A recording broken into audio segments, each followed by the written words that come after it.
Bam Bam Bigelow came in, and I could tell he was an arrogant fat guy. You know, like, he had that thing.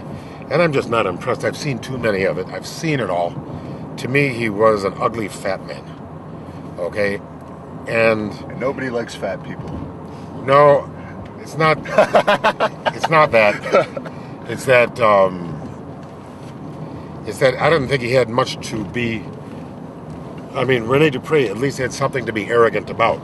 Yeah. Bam Bam Bigelow does not have much to be arrogant about. And I hate to speak ill of the dead, but everybody's dead. So, I mean, if you just want to talk about the wrestlers that I know that are alive, we don't, what are we going to do for the rest of the time? Because there's only like 3 of us left. So, Bam Bam never took advantage of me. It's just that he never thanked me. He was horrible. He sucked. I mean, he was... if I was a wrestling fan, there's not a way in the world I would pay money to see a guy like that. I would pay to see a lot of the guys. I mean, some of the guys had real talent. And so then we're in Boston, Massachusetts, and you can bleep this out later, but he was so proud of himself, he says, "Hey, I just got a blowjob from an arena rat." Well, that offends me on many levels. But whenever I've been with an arena rat, I've always done my best to try to make them feel better about themselves than before they met me. And I would never go into a dressing room bragging about some sexual favor that I received. Because, in my opinion, a person's reputation is all they have, and we should honor that. And if somebody... It's like what happens in Vegas stays in Vegas. What happens in the locker room should stay in the locker room. Anyway, he comes in bragging about some blowjob he got from an arena rat.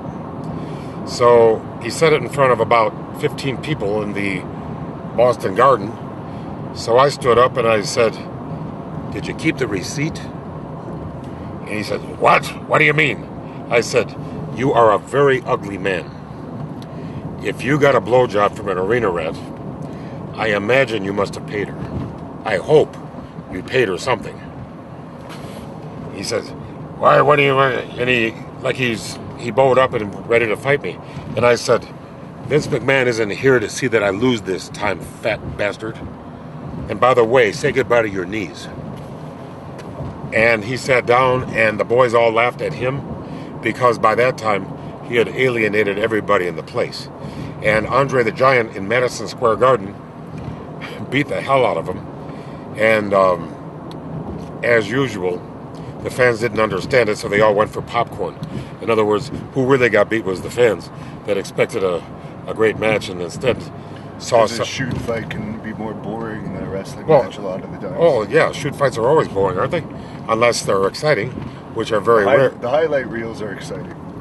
The fans didn't pay to see that. They didn't understand that.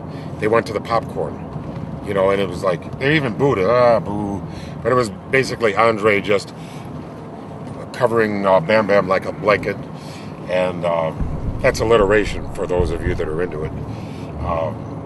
Anyway, don't know what it means, look it up.